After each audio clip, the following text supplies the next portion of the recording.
directrice, mesdames et messieurs. D'abord, je voudrais vous remercier pour votre accueil, monsieur le président, madame la directrice, et vous dire, dans le prolongement de ce que vient d'exprimer le président du conseil départemental, la phrase du jour. La phrase du jour, ça pourrait être une phrase de Newton. Lorsque deux forces sont réunies, l'efficacité est double, monsieur le président. J'ai toujours été très mauvais en physique. Et lorsque deux forces telles que le conseil départemental, qui est quand même une tête de pont des services, des territoires, et la préfecture à travers l'incarnation qu'on peut en avoir au niveau du corps préfectoral et des services, effectivement, on arrive à ce type de schéma particulièrement efficace. Alors certes, c'est une obligation légale, c'est la loi NOTE qui a prévu que chaque département doit se doter d'un schéma d'accessibilité et d'amélioration au service public. Mais là, j'aurais souligné l'état d'esprit dans lequel on l'a fait. Vous l'avez indiqué, monsieur le président, mais c'est vraiment une volonté d'être pragmatique et d'arriver à des actions concrètes. Vous savez, il y a beaucoup de schémas, une obligation, vous avez un gros document, et puis il ne se passe rien. Là, c'est un document qui est appelé à vivre, à se décliner sur tous les territoires. Alors c'est vrai qu'on a choisi effectivement une structure labellisée MSAP en zone urbaine, parce que souvent on imagine que, comme vous le disiez, monsieur le président, que les sujets de santé, par exemple d'accès aux soins, c'est surtout la ruralité. C'est complètement faux, et puis on peut en faire l'expérience. Personnellement, quand on arrive, eh bien, à Évry, par exemple, c'est extrêmement difficile de trouver un médecin référent. Voilà. Donc ce schéma, il a été élaboré vraiment en très très bonne intelligence entre le conseil départemental et l'État. Je voudrais souligner l'action du binôme, la sous-préfète d'Étampes et monsieur Cronier, et puis le rôle aussi de monsieur Gestin, qui n'est pas là ce matin, monsieur Gestin et ses équipes, vraiment, qui ont très très bien travaillé avec nous. Donc il y a eu cette phase de diagnostic, et ensuite un plan d'action qui se décline à travers 12 actions précisément, pour vraiment qu'on puisse mesurer l'efficacité de ces services sur les différents territoires. Je voudrais souligner aussi que la force de ce schéma, c'est d'avoir fait l'objet de délibérations du conseil départemental, du conseil régional, de l'ensemble des intercommunalités, et donc il a été approuvé à l'unanimité. Et ça aussi, ça lui donne une force par rapport à l'ensemble du territoire. Et donc dans les enjeux qu'il faut retenir, il y en a 3 qui sont exprimés d'ailleurs dans notre éditorial commun. C'est d'abord de pérenniser les services existants. Pérenniser les services existants, ça ne veut pas dire d'immobilisme.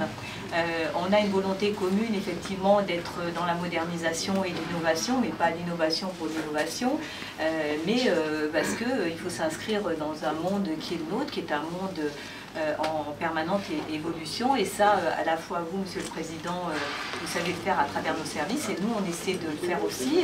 Par exemple, la délivrance des titres maintenant est complètement modernisée. Cela étant, je pense par exemple à nos plateformes qui s'appellent les CERT, souvent des plateformes qui permettent de regrouper dans un souci de mutualisation et de sécurisation des titres, ce qui se faisait avant dans chaque préfecture.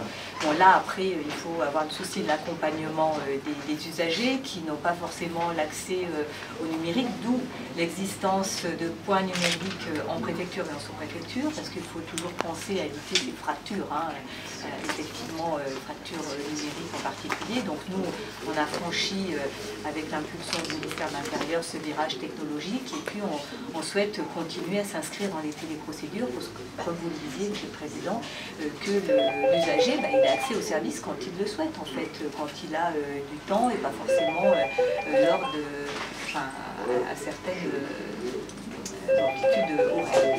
Voilà, alors après, bien sûr, il faut aussi, et c'est je crois le point fort, mutualiser au maximum les services sur un territoire, mutualiser sans tabou, c'est-à-dire qu'on peut mutualiser avec une collectivité, avec le conseil départemental, mais aussi avec des services privés. C'est vraiment la mutualisation pour l'efficacité, pour cet effet un peu guichet unique qu'on trouve ici pour l'usager. Donc le premier enjeu, c'est vraiment pérenniser, mais en améliorant. Le deuxième enjeu, c'est attirer de nouveaux services, parce que effectivement, l'idée de cette évolution, c'est aussi d'offrir des services nouveaux. Alors en termes de santé, j'insiste un peu là-dessus, parce que le diagnostic fait vraiment apparaître ce besoin très fort sur l'ensemble du département au niveau de la santé. Donc il faut qu'avec l'Agence régionale de santé, tous les partenaires au niveau de la santé, on offre aussi des réponses nouvelles. Alors il y a les maisons de santé des professionnels, on a des exemples très réussis dans le département parce qu'il y a une belle dynamique. C'est vrai que quand on peut réunir l'ensemble des professionnels de santé, c'est aussi là un service nouveau qu'on apporte à l'usager, on facilite l'accès aux soins. Les professionnels de santé, ils peuvent ensemble élaborer un projet de santé et être aussi dans une dynamique. Et puis le troisième enjeu, c'est faciliter l'accès des citoyens aux services publics. Et c'est un peu aussi la colonne vertébrale de tout ce qu'on veut faire.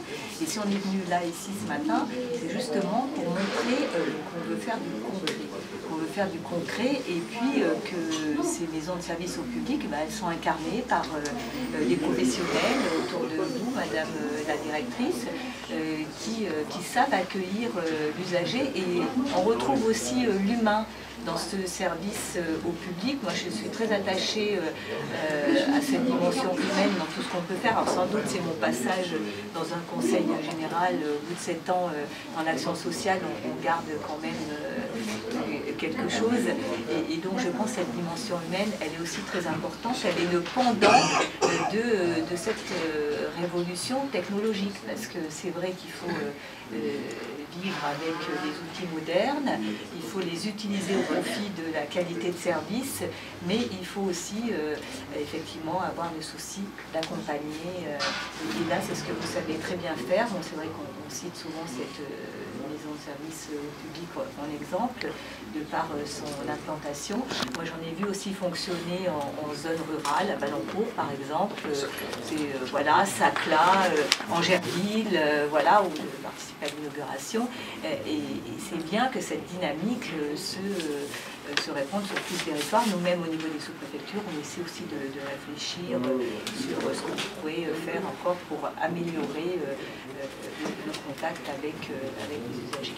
Donc, vous l'aurez compris, pour moi, c'est un moment d'immense satisfaction parce que je suis très attachée au service au public, mais dans une vision assez large et pas que le service public qui peut effectivement apporter cette réponse à l'usager. Voilà, donc avec le président, puisqu'on a effectivement travaillé en binôme, je crois qu'aujourd'hui on a franchi une étape et je souhaite vraiment qu'on puisse continuer dans cet état d'esprit sur l'ensemble du département au service des Essonniennes et des Essonniens.